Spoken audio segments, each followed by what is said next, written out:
Good evening from the Gail Lemron Auditorium on the campus of Embry-Riddle Aeronautical University. Welcome to the President Speaker Series. On behalf of our host, President John P. Johnson, I'm Marc Bernier, the moderator for tonight's event. Terrorism has become a way of life for so many people in the world, and there are reasons why it happens. Tonight, that's the theme of our talk, the 15 reasons why terrorism exists. In a town hall fashion discussion, we'll talk with an expert on this topic and the author of a new book. Then we'll take questions from the audience about the 15 points he brings up. Ladies and gentlemen, it is my great pleasure to introduce our guest for tonight on Terrorism and Communication, the author of the new book on the same topic. Ladies and gentlemen, Dr. Jonathan Matusitz. Thank you. Thank you. Appreciate it. Thank you for coming.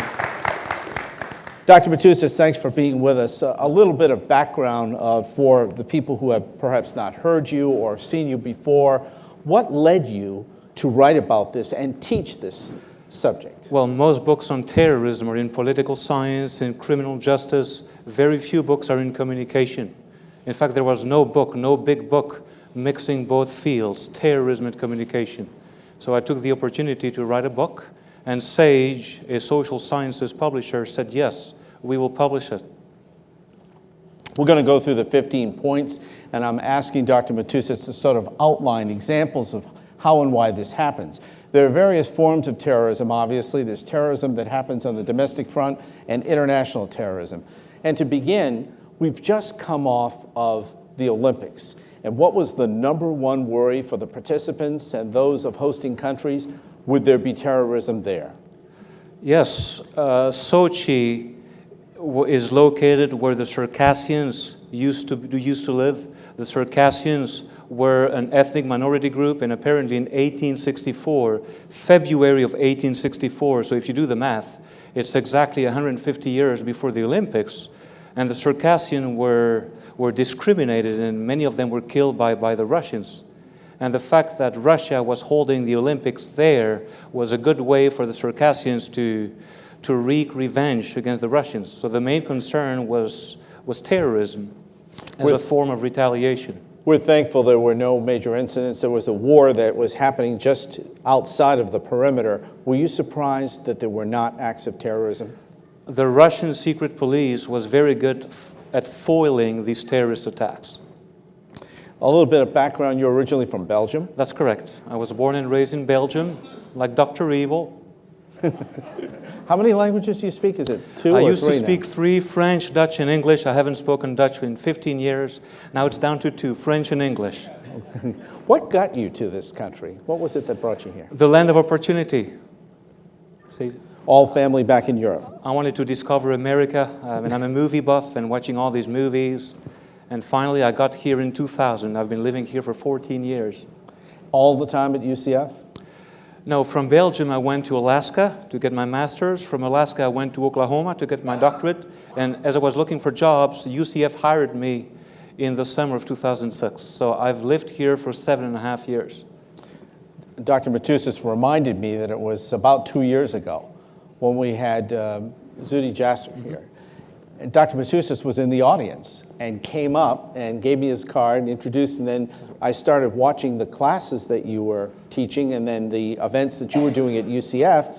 And then when we were putting the series together, in talking with Homeland Security and a few other folks here at Embry-Riddle, I said, we should do this. And this is how we came to do this tonight. It's good to see a lot of adults and a lot of young people. I give a lot of talks like this, and it's mostly adults who attend, but here I see a lot of young people, so thank you for being here. Let's talk about the 15 points and go through them one at a time and give some examples of where in the world these reasons are being employed. And I'm going to do religion at the end. I'll just tell you, it's huge and it opens up for several other things. But you list oppression as one of the reasons why terrorism exists. Give us some examples, please. Well, the best example today, since the 1990s until today, oppression leads to revenge. And a lot of the Chechen terrorists say that the Russian army oppresses them. and a lot of Chechen men get killed by the Russians. So a lot of the wives, the widows, become suicide bombers, and we call them the Chechak black widows, like the spider. So if you follow the metaphor, a widow can kill you, and the Chechen black widows feel oppressed, and they want to seek revenge against the Russians. Most of the suicide bombers in Chechnya are actually females. So that would be an example of oppression right there. Historical grievances. Now, this is interesting because it can take on all kinds of life. Historical grievances refers to a wrong that needs to be repaired, that needs to be restored. So it's a group of people that wants to get even with the enemy, even though the wrong was committed 1,000 years ago. For example, the Basque terrorist group, ETA, and the Basques live in Spain and France, and they want to regain their territory, and they want to have their own independent state. And they say that France and Spain stole their territory. We have the Palestinians as an example of historical grievances. We have the IRA. They want to get back 6 counties from Northern Ireland. Their main slogan is Brits out. And I want to stay with that for a while because years ago we would hear about terrorism in Ireland. We don't hear as much about that now. Have they settled some of their grievances? The IRA is barely active today. In fact, some of them have become members of the British Parliament. They were big in the 60s and 70s. I was reading several weeks ago in anticipation of our get-together another part of American history. I want to stay with this for a moment. During the early part of the last century, there were terrorist acts from Mexico into the United States. There was resentment, I guess, grievances of the territorial takes by the United States and the purchases of land. And I think it was Blackjack Pershing who was really committing terrorist acts over the Texas border, right? Absolutely. No, you mentioned Mexico. The main concern today is the Mexican drug war, and a lot of the Mexican drug lords are joining forces with groups like Hezbollah, the Shia terrorist group from Iran and headquartered in Lebanon. Yeah, stay with that for a second because what's in it for them? Don't they know how dangerous these folks can be? They operate on the principle that the enemy of my enemy is my friend, and the common enemy for Hezbollah and Mexican drug lords is America. So sometimes enemies will join forces because they have a common denominator. In this case, it's America. Moving along, these are part of the 15 reasons. Violation of international law. That is the perception that some of the Western countries did not fulfill their promises. For example, Great Britain promised the Palestinians under the Balfour Declaration that the Palestinians would have a lot of rights, and the Palestinian people felt that Britain betrayed them. That's an example of the one that you mentioned. During the Treaty of Versailles in 1919, there were talks about granting autonomy for the Palestinians, and they failed for Arab countries. And again, they felt that those promises were not fulfilled. There's a gazillion examples under that rubric. Does the Bosnian conflicts and the bombings that have happened, does that fall under the international law violations? No, that falls under the second one, historical grievances. The Serbs and the Croats have always fought, and the Bosniaks are Bosnian Muslims, and the Bosnian Serbs have never gotten along. In fact, the Bosnian Serbs killed a lot of Bosniaks and raped a lot of the Bosniak women from 1992 until 1995, a war that killed 100,000 people. Wow. Relative deprivation. Relative deprivation is code for poverty. It is true that in places like Gaza and the West Bank, some people make $4 to $5 a day, and their life on earth, as you can imagine, is miserable. And because they live in abject misery, they will join suicide commandos and martyrdom operations, which is code for suicide operations. When you join a suicide commando, your family is being promised up to $2,000, and your siblings get scholarships to go to college, so no tuition for them. That would be poverty.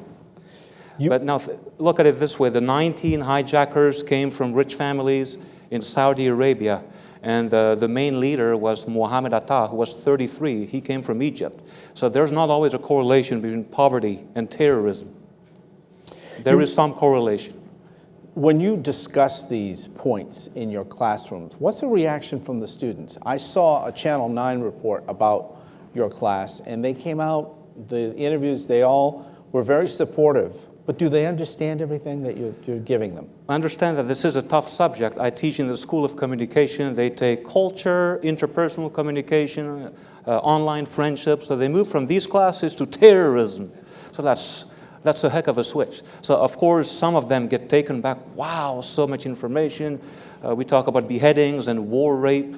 So some of them, I would say, are not offended by what I say, but they're offended by the topic in and of itself. I should have asked you this. It's intense. Okay, I should have asked you this up front. How do you define terrorism? Before I define terrorism, let me tell you where the word comes from. The word is 220 years old. At the end of the French Revolution in 1793, 1794, the guillotine was being used on anybody disagreeing with the government. What was the government called? The government of terror. Terror. So the leaders of the government of terror were called the terrorists. So the word terrorism was used for the first time by the people themselves. We are the terrorists. That was in French. And the first time the word appeared in English was in 1798. So at the end of the 18th century. Now, terrorism has 212 definitions. For some people, if I brush you, I'm a terrorist. For some of the Chinese, a monk from Tibet is a terrorist. We call them terrorists. They call themselves freedom fighters. We call them terrorists or suicide bombers. They call themselves martyrs, heroes. Fortunately, in 1988, two scholars from Holland, Schmidt and Youngman, looked at all the definitions, and this is what they said. We're going to look at the commonalities among all the definitions. So they did a content analysis, and they found out that in 83.5% of all these definitions, the word violence appeared. In 65% of all these 200 definitions, the words political goals appeared. And in 51% of all these definitions, the words causing fear and terror appeared. So finally, 25 years ago, we had a definition that was comprehensive and that most governments could agree on. And the definition was this: terrorism is the use of fear and terror in order to reach political goals. Were Americans in our history ever accused of terrorism against each other? And I think of the Klan. I think of sometimes acts against Native Americans. What are some examples of terrorism within our own country? Oh, definitely the KKK. Definitely with their lynching, and they have a special knife called the Bowie knife. And the Bowie knife is like Crocodile Dundee. And they would slash people's throats. Just by looking at the terrorist practices of the KKK, that makes them a terrorist group. You have the Aryan Nation, and the Aryan Nation, as you can hear it, is a neo-Nazi group, very racist against blacks and Jews. We had Tim McVeigh, the Oklahoma City bombing perpetrator. He was only 26 years old when he committed that horrifying act. This is where I got my doctorate. Close to the Oklahoma City bombing. So in 2002, when I went to Oklahoma, I went to the site, and it's really in the boondocks. Timothy McVeigh chose a building. Instead of choosing the skyscraper or the Empire State Building, he chose a building in the boondocks because he knew that he would receive the attention from anybody. See, when I lived in Belgium, I didn't know what Oklahoma was. Is that a new band? So finally, Oklahoma was on the map. It took a sad terrorist act to put Oklahoma on a map. Is there something that's happening, to stay with that for a moment, is there something that's happening in this country that's making people act out more in terrorist fashion? I would say that law enforcement in the U.S. has gotten better foiling terrorist attacks. If you look at the FBI statistics of terrorist attacks, they have decreased sharply. The number of attempts at killing people has increased. So there is an inverse relation between the number of terrorist attempts and the number of successful terrorist attacks. Do the people who are the terrorists somehow think that maybe I won't be the one that's caught? Or I won't have to sacrifice my life in the name of terror? In some cases, the terrorist doesn't think about that. Am I going to get caught? Do I care? I want to fulfill my mission. That's how they operate. They want to reach their goals. Something you wrote called Hatred Toward Global Hegemony? Hegemony. Hegemony. Hegemony is the scientific term for power. It's like an anti-Western sentiment, an anti-American imperialism sentiment. We call that West-oxification. So hatred of the West, West-oxification, a word that was used by the Grand Ayatollah Khomeini. So it's a terrorist sentiment against the World Trade Organization, against McDonald's. A lot of the KFC restaurants have been blown up in Pakistan. They don't like the idea of Barbie dolls in some countries. They see it as cultural invasion, and they're against it. In going through the 15 reasons why terrorism exists, you outline one of the reasons is financial reward. How often does that happen? That doesn't happen very often. Most terrorists don't get paid for what they do. I gave you the example of the Palestinian suicide bombers. They don't get a financial gain, but they know their family, most of whom live in poverty, get some financial rewards. In South America, there is a group in Colombia called FARC, the Colombian Revolutionary Armed Forces, and FARC they're notorious for abducting people for ransom. So they will abduct political figures and get $1 million out of them. So, stopping for just a moment. Kidnapping. All terrorism is not active violence. Sometimes it's internet terrorism, banking terrorism. There are other things to put fear and suppression to people. I mean, is this going to become a new wave of terrorism that's much more common? Those things that strike through the internet, through the financial communities? Cyber terrorism happens on an hourly basis, but the damage of it is insignificant. The Pentagon gets hacked 5,000 times a year, for example, by a Chinese group called Titan Rain. But of course, our side of things is really good at thwarting any cyber terrorist attacks. But if they succeed delving into computer networks, they can cause millions of dollars in damage. That doesn't happen very often. Do you talk much about an EMP as a method of terrorism to wipe out the electrical grid of a country? Yeah, EMP stands for the electromagnetic pulse, and it's like a nuclear bomb, but it does not really explode on the ground. So a nuclear bomb would explode on the ground, and an EMP is launched like this, and it explodes up in the air, and what it does is that it shuts down anything that's under its umbrella. So anything that works on electricity, on waves, like a pacemaker, like your car, your cell phones, stops. So if an EMP is launched from a barge in Venezuela on top of Kansas, and if the radius is 2,000 miles, it can cause a lot of damage. It looks great on paper. They're not ready to have it. And if they launch an EMP, we launch one above it, and it shuts down their EMP. Oh, really? Oh, yeah.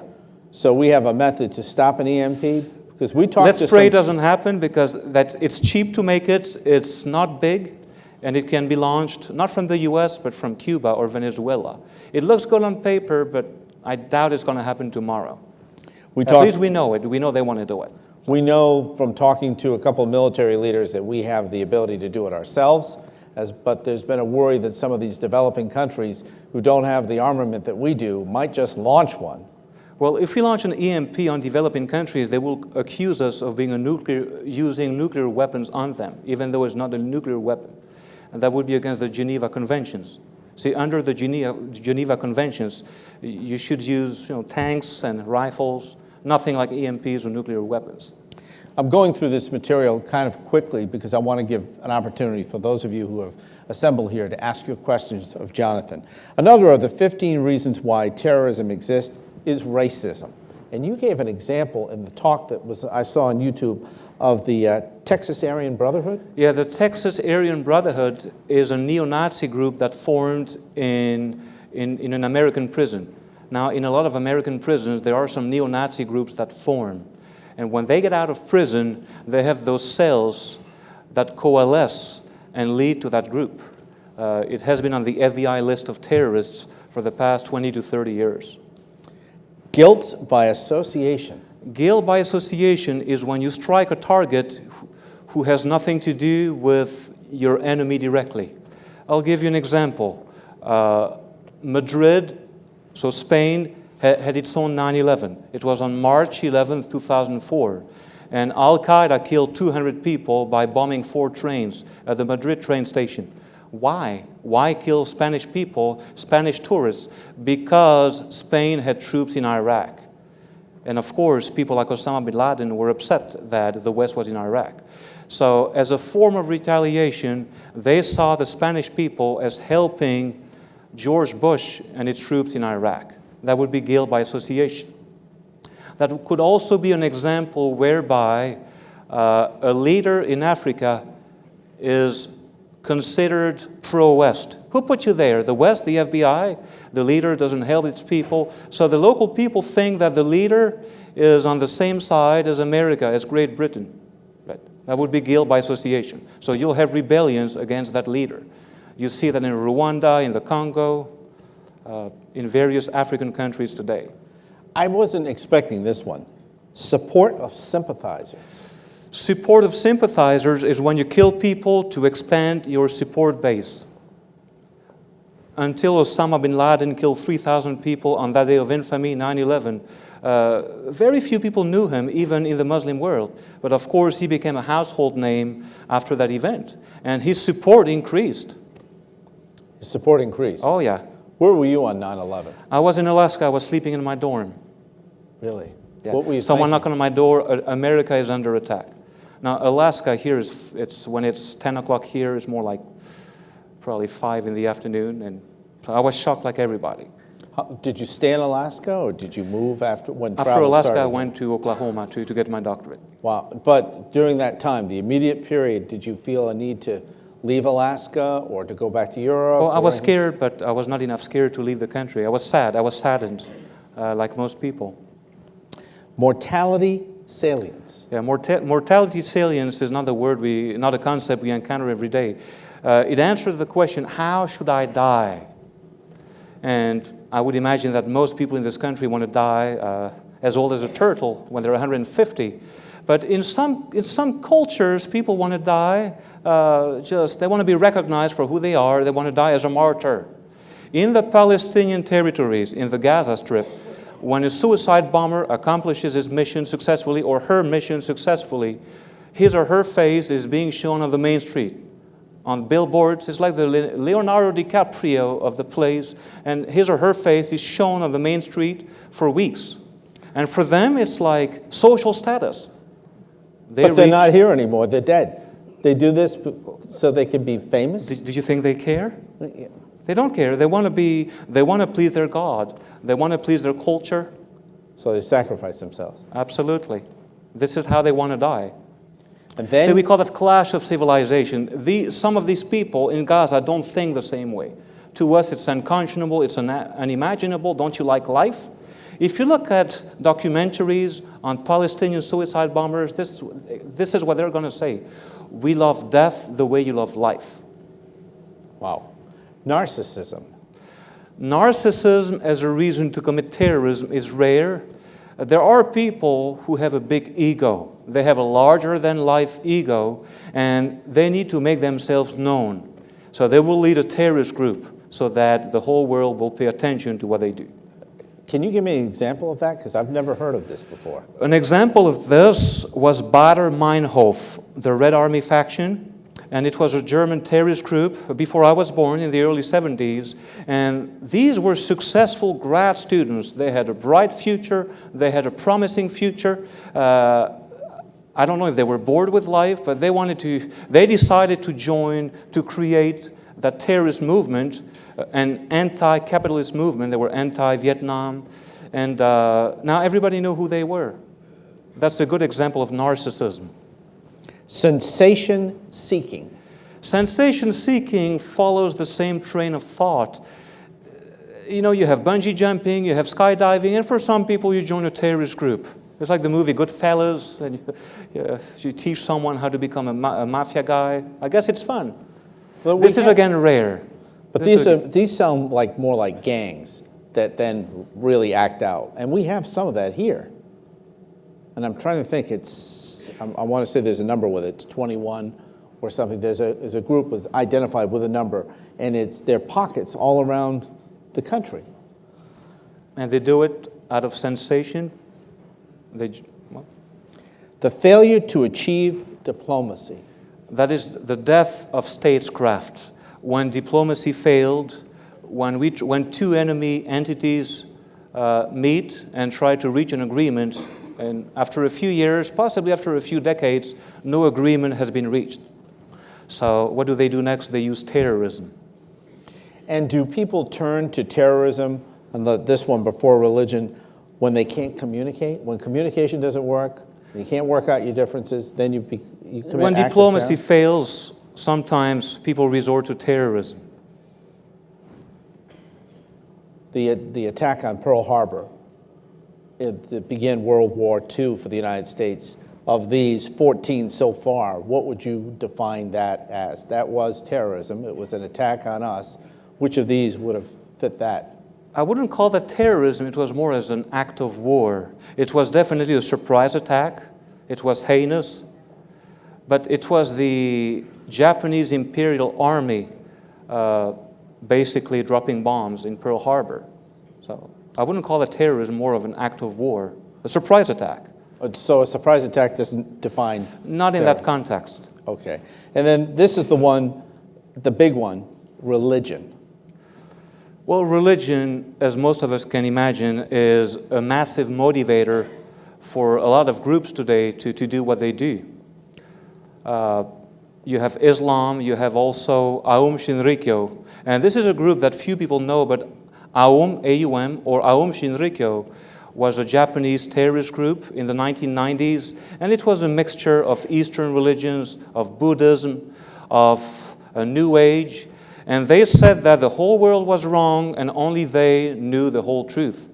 So they wanted to obliterate the entire world by using a special type of toxic gas, and the plan did not go as planned, fortunately. It was called sarin, S-A-R-I-N, and sarin gas, once you're exposed to it, you don't live long.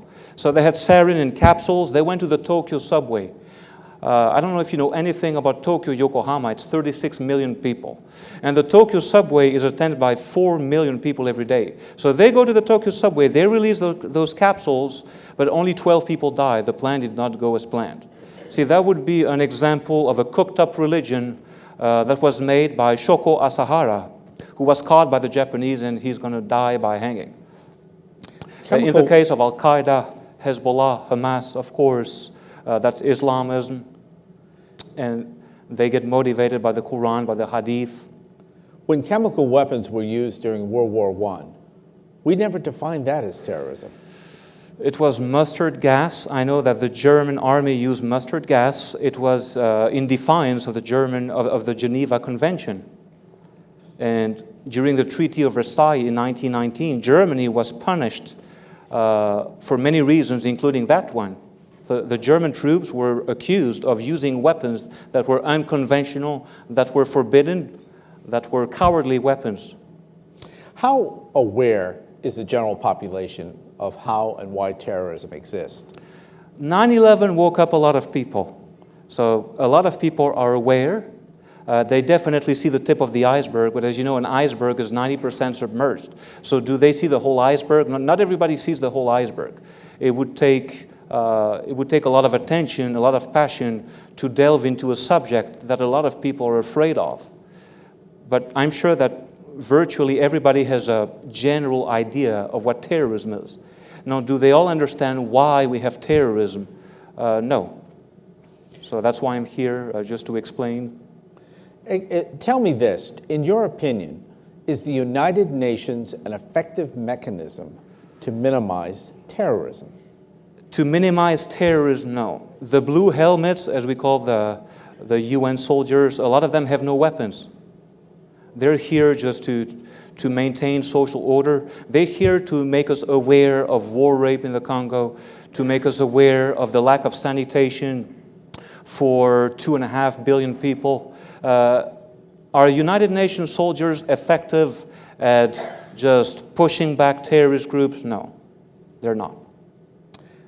Senator Bob Graham, in an interview right here at Embry-Riddle 3 years ago, said that the Hamas and the Hezbollah were more dangerous than any of the people we were going to get. Osama bin Laden, any of the other capital names that were out there.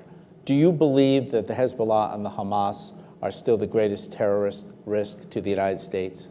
Let me start with Hezbollah, the Party of God that was created in 1982. Hezbollah has hundreds of thousands of people. It is a Shia terrorist group, and they have a presence in over 100 countries, including Mexico. As I've mentioned earlier, they're joining forces with Mexican drug lords, and a lot of tunnels have been discovered in Tijuana, and Tijuana is south of San Diego. So not only do they smuggle weapons, they also smuggle people. There is a concern. Hamas, and for Go the ahead, second one, Hamas. Hamas, of course, is less dangerous in North America, but they're definitely dangerous in the Middle East and in the Near East. We're going to take questions from the audience. Be thinking of what you would like to ask, and we'll come from left to right, and you can ask your questions of Dr. Matusitz in the next few moments.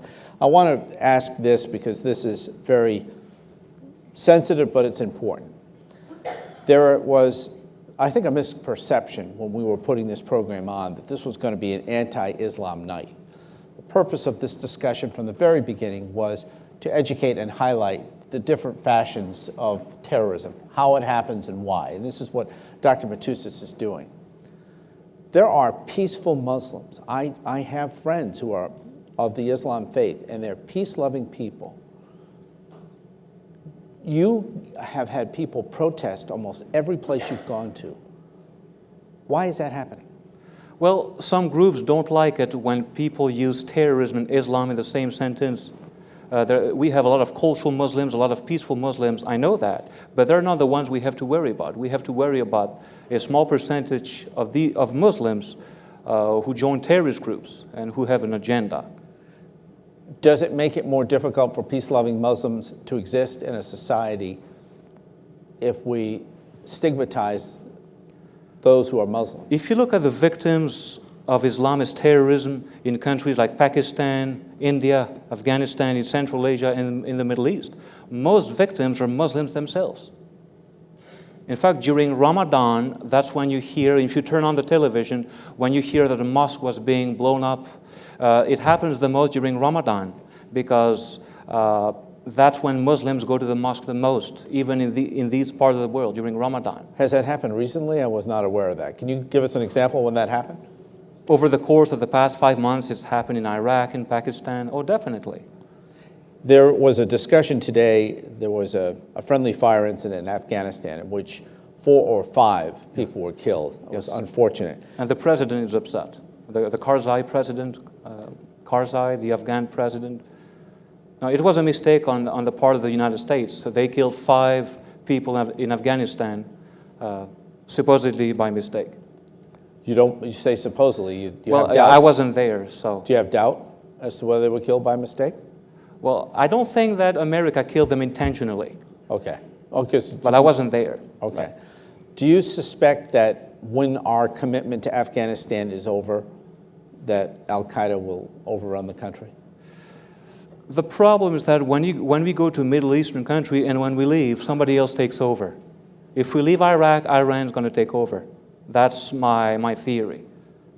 What's the constructive message that you've wanted to give to students and the general public about terrorism so that we could actually improve and understand the situation? One word, awareness. I want them to become more aware and to make other people aware of terrorism across the world.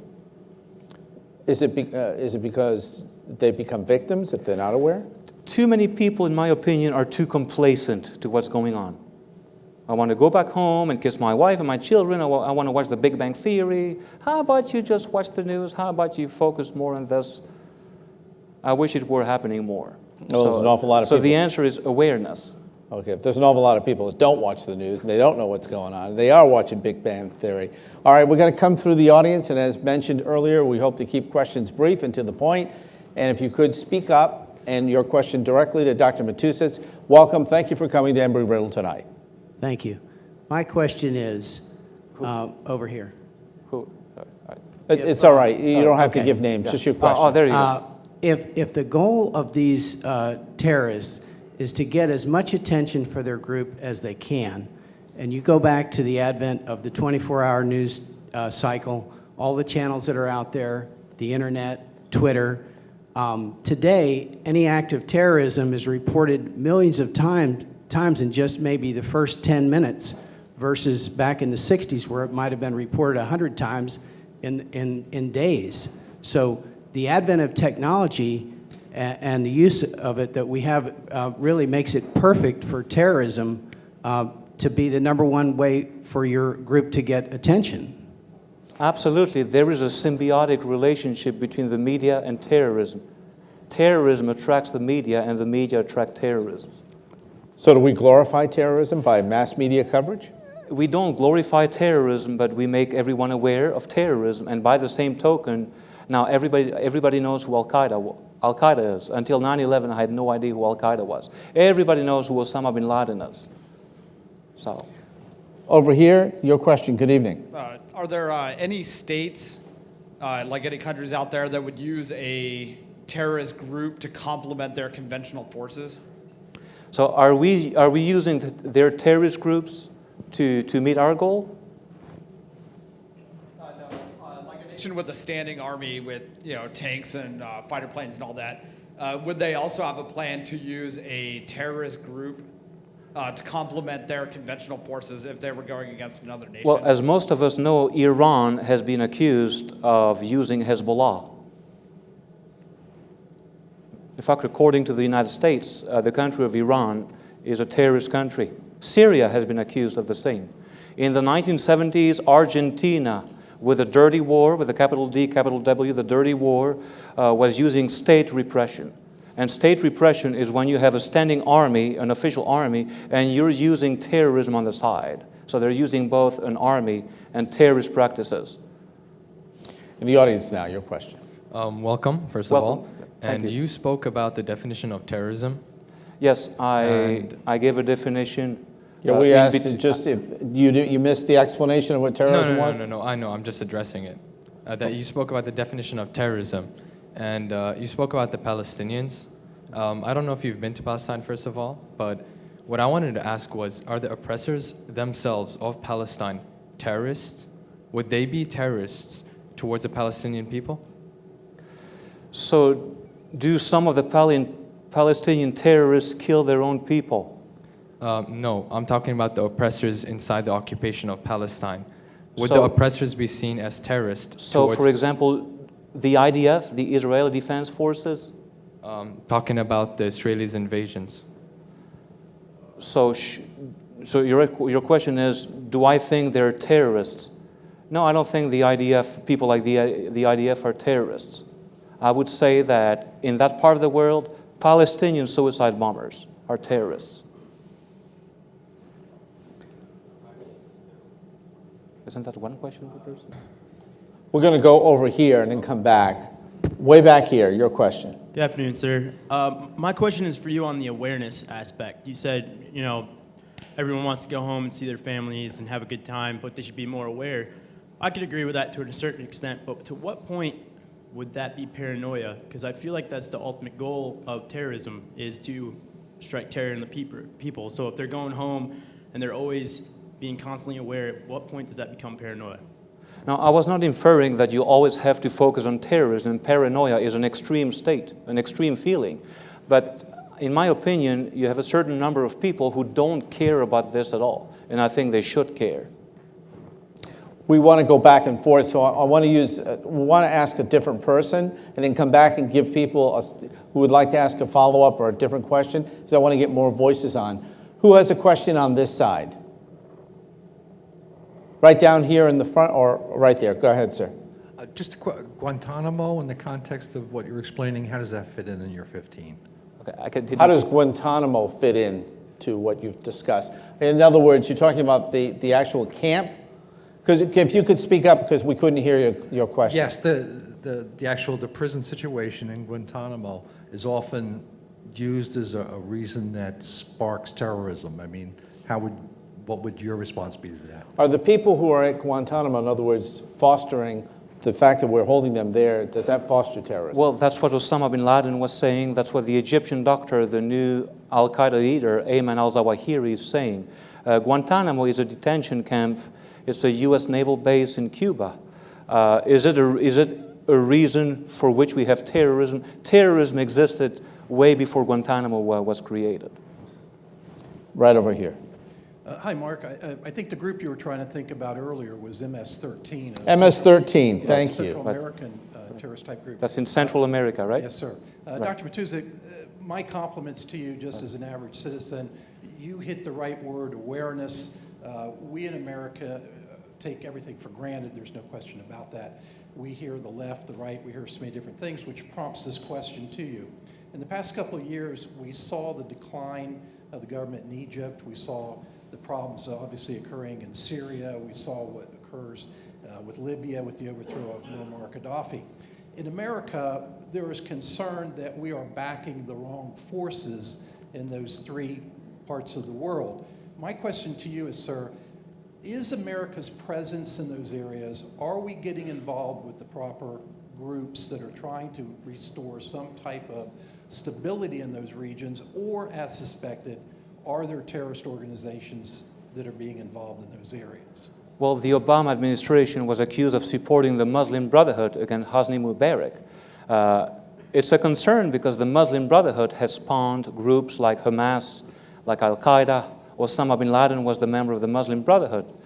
And now a lot of Egyptians are afraid of the Muslim Brotherhood. In fact, Egypt recently designated the MB, the Muslim Brotherhood, as a terrorist organization. Russia did the same thing.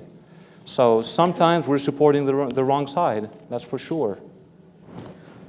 And I want to thank you for that. The MS-13 that the gentleman was able to help me with is a transnational criminal gang that originated in Los Angeles and has spread to other parts of the United States, Canada, Mexico, and Central America.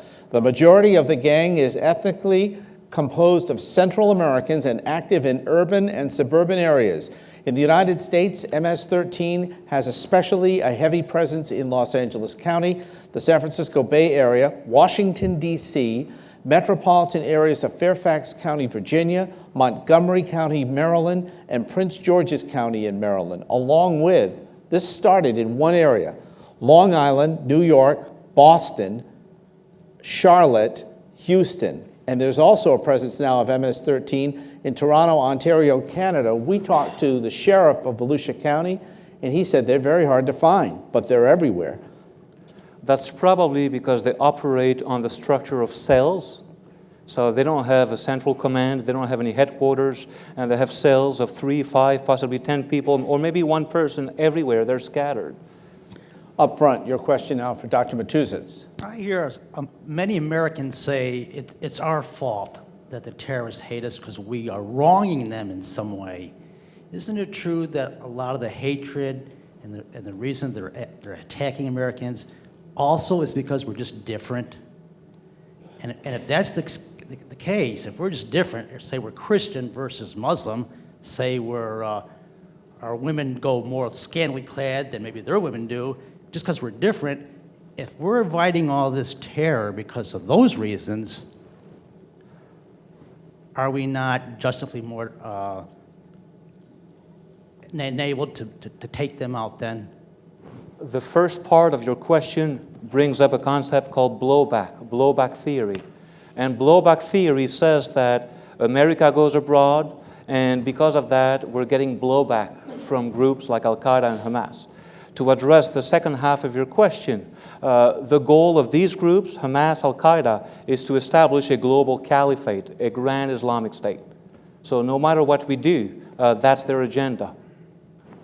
In the front, Ray Sanchez, your question. Dr. Matusitz, thank you so much for coming. And Thank you. You give very good, I guess, reasons for terrorism and going through terrorism. But in your book, or you maybe can comment here, do you have what is the most effective ways of combating terrorism and what you think is the best way? Because as we know, like you said, there's cells and it's so hard to combat. But do you have in your book, I guess, some suggestions on the best way to combat terrorism? Well, the book is about communication, not so much about tactical strategies. See, there's two types of terrorism. You have homegrown terrorism and international terrorism.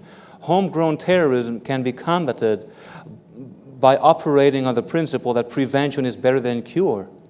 So anybody coming from any country that has some questionable background should not enter our country. Way back here, question now. How does the misinterpretation of religion affect terrorism? Do you think it's misinterpretation of religion, or it's following the core principle of the core principles of the religion? Misinterpretation. If it's misinterpretation of religion, that would be hijacking a religion. And if you follow the core of the religion, that would be religious fundamentalism. Some religions have been hijacked, other religions are just following their mainstream fundamentalism. And I'm not going to list them. Do you maintain then that there is a core function within a religion that's purpose is terrorism? I wouldn't say that the purpose is terrorism, but some religions have a specific agenda that they need to fulfill.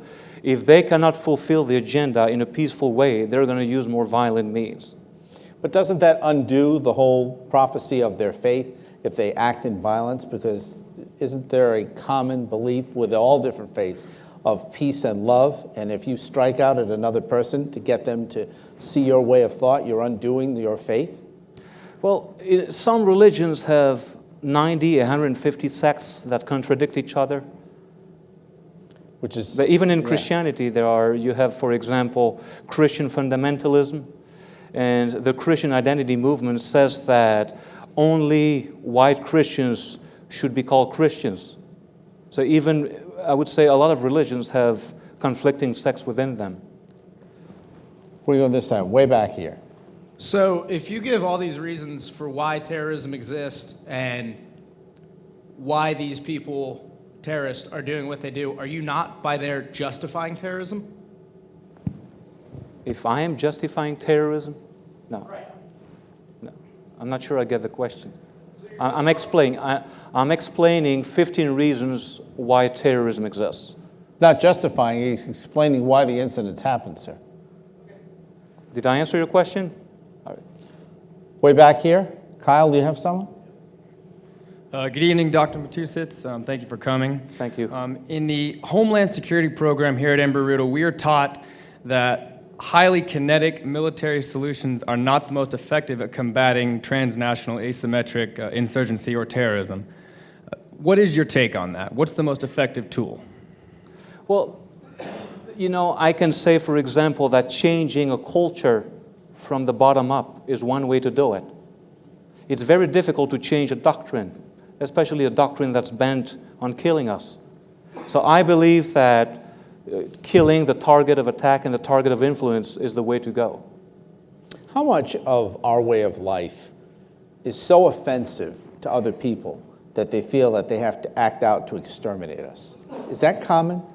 Well, if you look at what George W. Bush said in 2001, in October of 2001, at the joint session of Congress, he said, referring to groups like Al-Qaeda, they hate us, they hate our freedom, they hate our freedom of religion, they hate the fact that we're meeting here freely. So I think that really captures the essence of what you said. But I also wonder It's like a clash of civilizations. But it was, and I think it was based on something that was said in the audience too, and I'm wondering if that plays into it. The way we dress, the way we act, the amount of skin we show, all of that. Does that bring out violence in other people because it's so against what they believe is proper? Yes, I can give an example. One of the supreme leaders of the Muslim Brotherhood, his name was Sayyid Qutb, Q-U-T-B. And Sayyid Qutb, at the end of the 1940s, from Egypt, went to the United States. He lived here for a few years, and he said that America was basically a whorehouse. People live in debauchery, people live in sin and corruption, and in Arabic is jahiliyyah. And jahiliyyah is a state of divine ignorance. And so he went back to Egypt, and he wrote a book that has become the Bible for global jihadism, and the book is Milestones, that was published in the 1950s. So that would be an example of a direct attack on our lifestyles. It would be like, what? Girls have bikinis at the beaches? What? You guys do this? So, over here, your question. Good evening. I know that Osama bin Laden was heavily inspired by Sayyid Qutb and his Milestones book. Yes, sir. In Syria today, you got different Muslim sects fighting against each other. Mm-hmm. Do you think that there's a chance if Israel should feel threatened and strikes against Syria, do you think that there's a chance that all the Muslim sects will unite in a common enemy against Israel, which would draw us into... Yes, understand that Israel is 700 times smaller than the people surrounding the country. So they receive threats, they feel threatened by Syria, by Lebanon. And in Syria, You have the Syrian government oppressing its own people, and you have some of the Syrian rebel groups beheading Christians and attacking people. So in my opinion, both sides are not clean. Both sides have a lot of blood on their hands. Of some of the societies that you spoke of that are involved, a sector of these societies involved in terrorism, do the good people from these cultures ever speak up and say, this is not the way to be? In a lot of these places, in places like Pakistan, like Somalia, if you speak up, if you have your own television program, if you point the finger at people, you may not stay alive a long time. See, out of fear. A lot of people there want to have nothing to do with terrorism, with jihad, but a lot of people are afraid. I think it's the fear factor, unfortunately. Back up in the audience. Good evening. Good evening. I'd like to ask you a question with respect to If we could ask you to speak up just a little. You brought up awareness, and I'd like to look at it from a different perspective. In recent light with the NSA revelations about cyber attack on foreign officials, I'd like your opinion on how American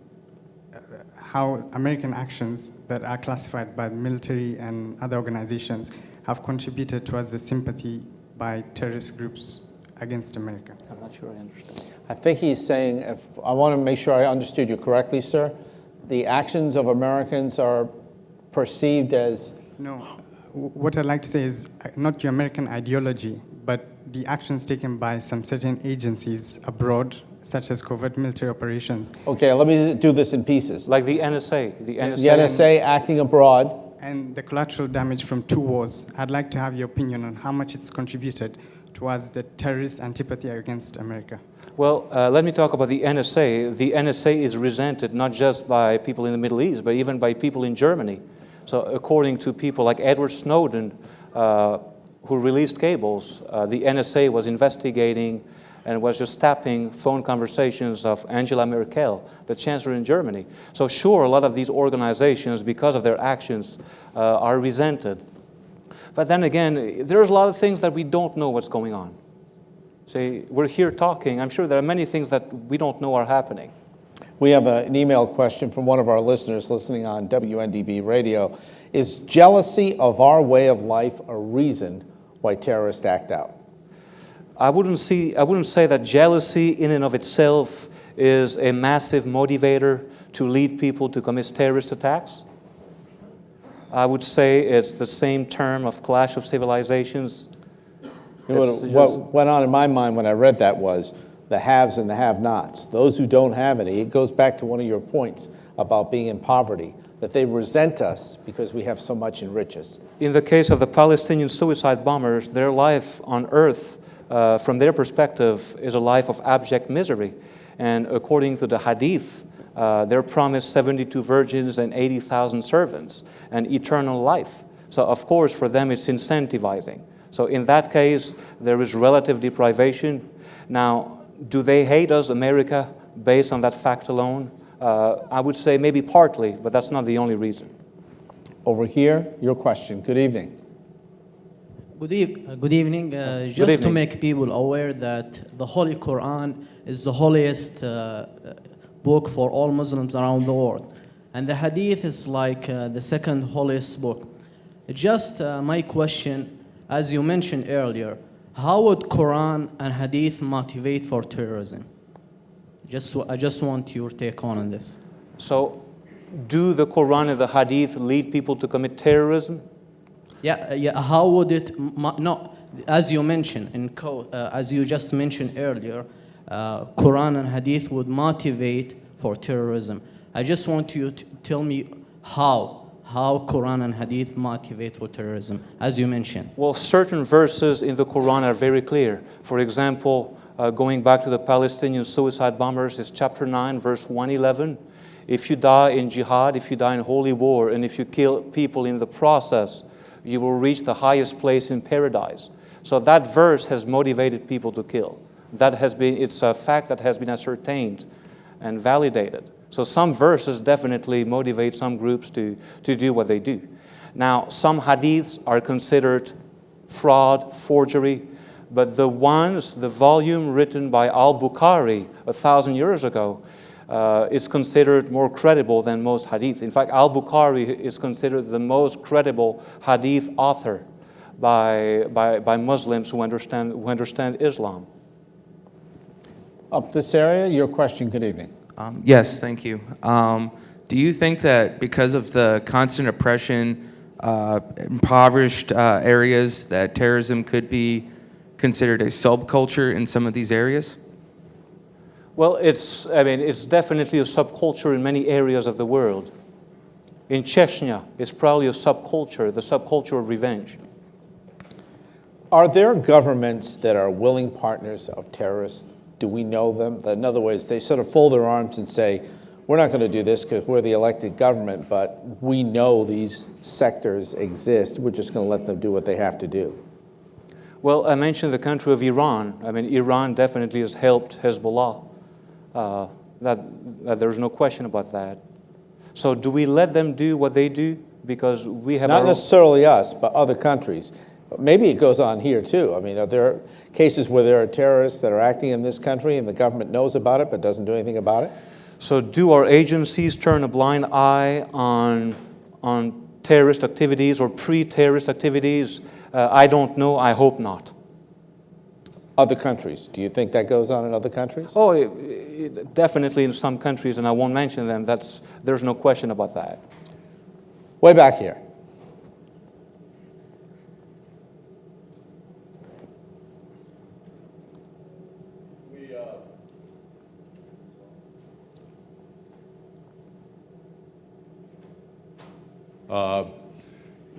We talk about the peaceful Muslims and the radical Muslims, which we consider to be about 10%. But my question is when the radical Muslims start to pressure the peaceful Muslims, will they stand up for what the love that they claim they have, that they get to enjoy in America under the liberty we have, and stand up and die instead of submitting to the oppression of the minority? Well, I would like peaceful and cultural Muslims in many countries on earth to stand up more. But again, out of fear, some of them don't stand up. Should Americans have a fear of Sharia law? I hear people tell me this all the time. Sharia law is coming. Is it coming to the United States? Well, it's not going to be here anytime soon, but of course, if we're too complacent, it may come here in a few centuries. See, understand that Sharia is not compatible with our Constitution. Because of mercy killings? What? Why? Well, because of the main tenets of Sharia. Basically, it has freedom of speech restrictions, which contradicts the First Amendment. Over here, sir. Good evening. I get the impression that our current administration thinks we should not fight terrorism, but we should negotiate with them. Is that a possibility? Has Barack Obama said that we should not fight terrorism? Said that was an impression you were getting? That's the impression I got. When he went to Cairo and he made a speech, he wanted to make friends with the Muslim Brotherhood and other organizations.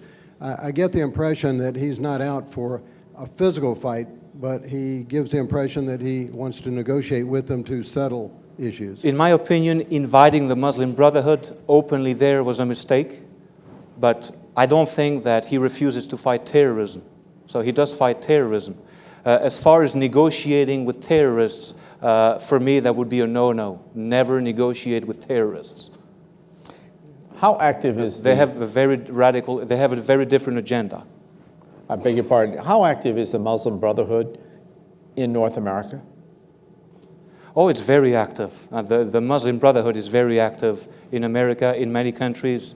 It's very active in Belgium, where I come from. They have what we call Sharia for Belgium in my country. They have Sharia for the UK. It's active in many, many countries. Understand that 1 billion Muslims are directly or indirectly affiliated with the Muslim Brotherhood. I had a question that came in from one of our listeners that wanted to know is how does the Asian sector of this world deal with terrorism? Do they handle terrorism? The Chinese, the Japanese, the Koreans, do they handle domestic terrorism differently than Western countries do, and how do they do it? I don't think they handle it differently from we do. I mean, they do have a lot of terrorist groups. For example, in China, you have the Uyghurs in western provinces of the country. And these are separatist terrorist groups. See, in Asia, you have a lot of separatist terrorist groups. Groups of people who want to be independent. So that's why they commit terrorist attacks. Way in the back, your question. Okay, my question is, you mentioned freedom fighters earlier in your presentation. So my question is there good terrorism? If you look at the American Revolutionary fighters, we won, but during the 1760s through 1790s, when we were fighting British, we were freedom fighters, we were terrorists, we just happened to win. If you look at the Tamil Tigers, they lost, but they're claimed as terrorists. If you look at the followers of Ho Chi Minh in Vietnam, so can there be a good form of terrorism? No, because don't look at what they say, look at what they do. Tamil Tigers use suicide belts, they use terrorist practices. During the revolution here, we use no terrorist practices. We used unconventional methods during that time. There was no... Hold on 1 second. Suicide bombings? Want to hear you. We used unconventional methods for the time. During that time, war was men on line, facing each other, front line shoots, they take a knee, second line shoots, they take a knee, third line shoots, they take a knee. There were different methods. If you look at Francis Marion in South Carolina, how he fought, that was completely unconventional. They would ambush the British soldiers. My question is, we won. The revolutionary soldiers won, so it's okay. Why is that not considered terrorism? Why is that not wrong? Let me go back to the Tamil Tigers. The Tamil Tigers have a suicide belt and a moped, and they blow themselves up next to a tourist bus, killing a lot of civilians. Did we do anything like this during the American Revolution? We used rifles, and we used some of the techniques we used, but I doubt George Washington and Ben Franklin were terrorists. For the students in your class, what do you want them to do with what they learn in this class? How will they apply it in their lives? Well, a class on terrorism, unlike a class on engineering, is less applicable to real life. It's more an awareness class. It's more of a theoretical class. So it's not really applicable. And I'm not telling them to buy Glock 17 or no, that's not the case. So it's more about information and how to understand the concept of terrorism better. So it's not a hands-on class. Do you find that the students generally are aware of much of this, they just haven't focused on it, or are they totally blown away by what you're teaching? Look at the term blown away. That's right in the proper context. Right? I thought I was going to walk into that at some point. Here we go, up front. Well, yeah, go. Hi, my question to you is, have you studied Quran and Al-Bukhari in its entirety? Do you read Arabic? Do you understand Arabic? Well, I do not speak Arabic, but I have studied the Quran. I have a lot of copies of the Quran. Now, the Hadith by Al-Bukhari is like this. So, before I get to that entirely, it will take some time.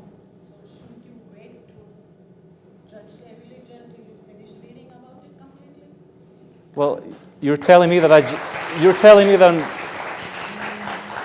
a lot of Muslims themselves don't speak Arabic. A lot of Jewish people don't speak Hebrew. So I have a lot of translations of the Quran in English. Let's mic her so she can be heard, ma'am. Go ahead. And you agree that you have not studied Quran in its entirety and you have started judging the religion. That's wrong. Is it your assessment, ma'am? Stay with us for a moment. Is it your assessment that he cannot speak to the issue completely until he has studied all of the Quran? Yes. To pass a judgment, we have to know the subject in its entirety. Otherwise, you cannot judge just by the acts of few terrorists. That's what I feel you are doing right now. You are judging a religion by the acts of few terrorists. That's wrong. But you made the because statement I am a Muslim and I believe in peace and I can die for America because this is my country. I can die for America. Point, counterpoint? I will not But you're think saying twice. that- Hold on, ma'am. Let him respond. Don't go away. Let him respond. Go ahead, John. You're saying that because I don't speak Arabic, I will never know the subject entirely. No, That's I'm not wrong. saying that. A lot of Muslims don't speak Arabic. You are right. I am from India. But I have read and understood Quran from its translation, from its Maulvis, from my parents and grandparents. I know the hadiths. I can read Arabic, but I don't speak Arabic. But I have read, I'm still reading. I am a Muslim for last 40 years. I'm still reading Quran. I have not completed yet. How can you judge a religion by just copying some verses? But you're making assumptions about me. Then why do 90% of suicide bombings happen in the Middle East? Why do most terrorist attacks today happen in certain Terrorists places? exist in all countries, in all religions. But some people pick and choose who they want to link some terrorists to Islam. That's not right. You don't link Timothy McVeigh to Christianity. Why do you then? So you should not link terrorism to any religion, because no religion on this earth teaches violence. Every religion says, encourages peace. And for your information, is to be a good Muslim, according to Islam, we should believe in Jesus Christ. We should believe in Moses to be a good Muslim. And also in Quran, it says in one of the verses that if you kill a human being, you are killing the entire humanity. You take the... Okay. Let me Okay, address- let's let him All right. address this, ma'am. Thank you. I did not expect to get a ranting here, but I will address your ranting. The Well, Quran. it's okay, let him speak. The Quran mentions the names of Jesus, Moses, Abraham, a lot of names that appear in the Bible. Same names, different people. The Quranic Jesus was not the Son of God. So what you're doing is taqiyya. Taqiyya means deception. We're not going to settle everything here. Let's go back in the audience now and your question. We want to get as many voices. We have precious minutes left. Hello. Thank you for being with us. I wanted to talk about the oppression of the Palestinian people. Do you have a question? Yes, I do have a question. Go ahead with your question. I am a Christian, and you said that 90% of bombings or suicides or whatever it was from the Middle East. I'm a Christian born to a Palestinian father. Why can I not go back to my country? Why have I never seen my country, and am I not allowed back there? That is my question to you. Well, I don't know if I can answer your question. First of all, you may go back to your country. So you're making the assumption that one day... I am not allowed there. By your own State Department, you're not allowed to return to your native I'm not allowed country? there due to the operation, the invasion by the oppression. Are all people in your situation? There are many people in my situation. My dad just lost his citizenship. Why? Because of the oppression. Well, of course, one day it may change, but again, it's... I don't understand why there's an invasion towards our country and why we're being wiped away from our country. With all due respect, and I'm not doubting your testimony, we can't solve that, we can't answer that, because we're having a greater discussion on terrorism. That is a State Department issue. We won't be able to answer your question, sir. We're terrorists. I can't answer your question. We can't get it answered. I don't know what the details are of this situation, so we can't answer it. Okay, thank you. But advice, I suggest that you go visit the Middle East because it's not the way you say it is. Not everyone, we're not jealous of your way of life. Your way of life is so much like ours. Look at the way I'm dressed. Look at the way I speak. The young man raises a question. Have you ever gone to any of these countries that you talk No, about I've never in your been. classes? I've never been to Gaza or the West Bank, but you're assuming that I made a generalization, and I did not. Okay, let me come over here. Your question. Good evening. Good Easy, evening, Alyssa. sir. Why would you relate anti-terrorism to Islam? And if terrorism happens here in America, you don't relate it to the person, religion? No, I don't. I'm sorry, we can't so understand. if, let's say, a terrorism happened in the United States, why don't you relate it to this person, religion? But if a Muslim does a terrorism attack, you right away relate it to his religion. And his religion, you know... I'm sorry, sir, we can't understand the question.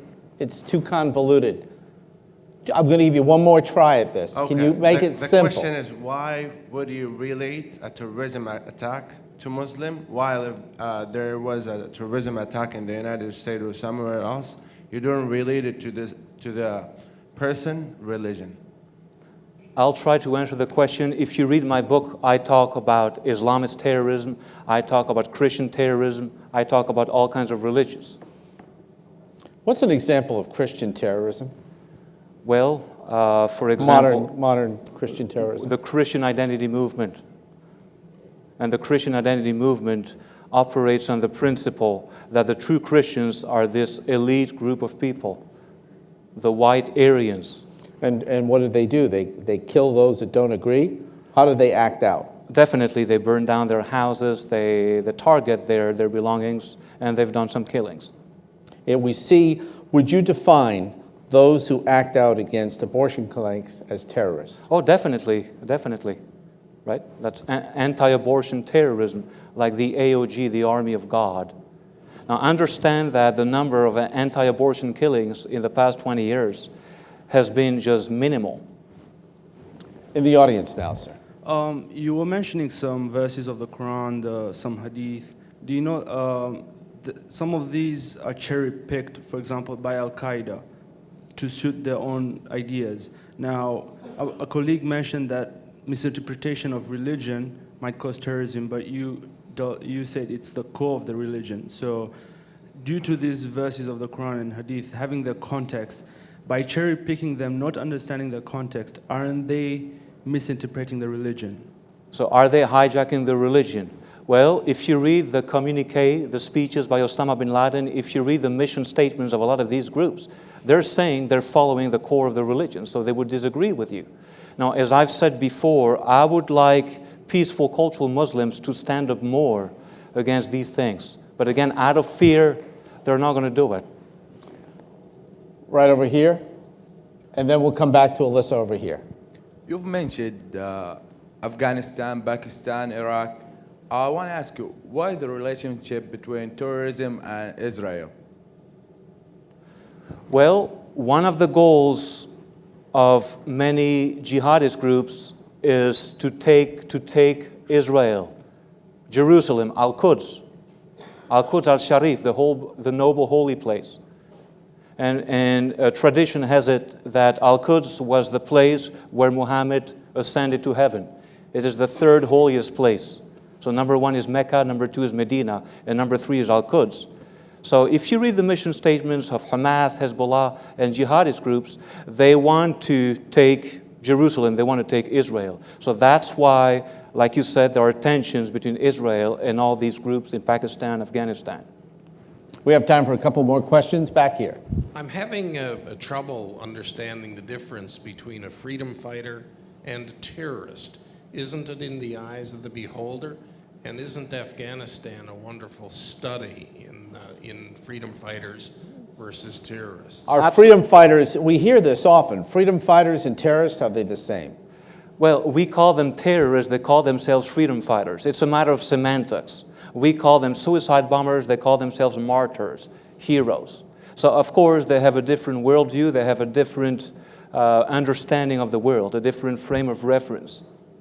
So that's where the discrepancy between what we call them and what they refer to themselves comes from. Very short on time. Sir, thank you for being with us tonight. Your question. One of the reasons you've cited for terrorism is obviously a nation's or people's self-determination and right for that, and with the United States as an example. But another example would be the state of Israel, and obviously you've mentioned in your book groups like the Levy and Irgun who have used bombings and other things to achieve their political goal as a part of Zionism. You're obviously a member of Kufi, Christians United for Israel. Do you think that you have a bias because of maybe the political ideology in Zionism towards the religion of Islam, and do you think that influences your work? No, I wouldn't call myself a Zionist. I'm a Christian. Are you in that organization, by the way?